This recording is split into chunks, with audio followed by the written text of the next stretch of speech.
കേരളത്തിലെ മണ്ഡലമാസത്തിൽ മാത്രം കണ്ടുവരുന്ന അയ്യപ്പൻവിളക്കിലെ ഗണപതി ഹോമമാണ് നിങ്ങൾ ഈ കണ്ടുകൊണ്ടിരിക്കുന്നത്. വാഴയുടെ പിണ്ടി വെച്ചുണ്ടാക്കുന്ന അമ്പലങ്ങളാണ് ഈ ദേശമഹോത്സവത്തിൻ്റെ മെയിൻ അട്രാക്ഷൻ. കറക്റ്റായിട്ടുള്ള മെഷർമെൻറ്റ്സിലായിരിക്കും ഓരോ അമ്പലങ്ങളും പണിയുന്നത്.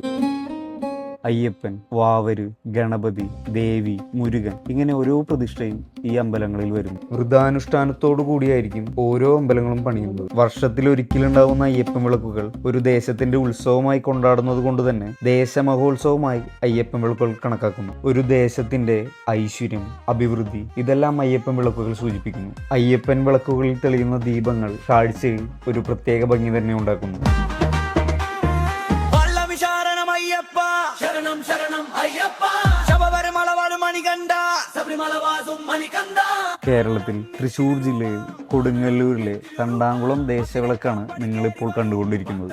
വാദ്യാഘോഷങ്ങളും കയ്യിൽ താലമേന്തിയ സ്ത്രീജനങ്ങളും പാലക്കൊമ്പും ഈ മഹോത്സവത്തിന്റെ മറ്റൊരു പ്രത്യേകത കൂടിയാണ്. ദീപങ്ങളും സുഗന്ധദ്രവ്യങ്ങളും പൂക്കളും അടങ്ങിയ താലമായിരിക്കും സ്ത്രീജനങ്ങൾ എടുക്കുന്നത്. സന്ധ്യാസമയത്തെ കർപ്പൂരാരാധന തൊഴുവാൻ ആയിരക്കണക്കിന് ഭക്തന്മാരായിരിക്കും എത്തിച്ചേരുക. ദീപാരാധനയെ തുടർന്നുള്ള ചിന്തുപാട്ടും അയ്യപ്പൻ പാട്ടും മറ്റൊരു പ്രത്യേകത കൂടിയാണ്. ആയിരക്കണക്കിന് ഭക്തന്മാർക്ക് അന്നദാനം കൊടുക്കുന്നതും ഇത്തരം മഹോത്സവങ്ങളുടെ പ്രത്യേകതയാണ്.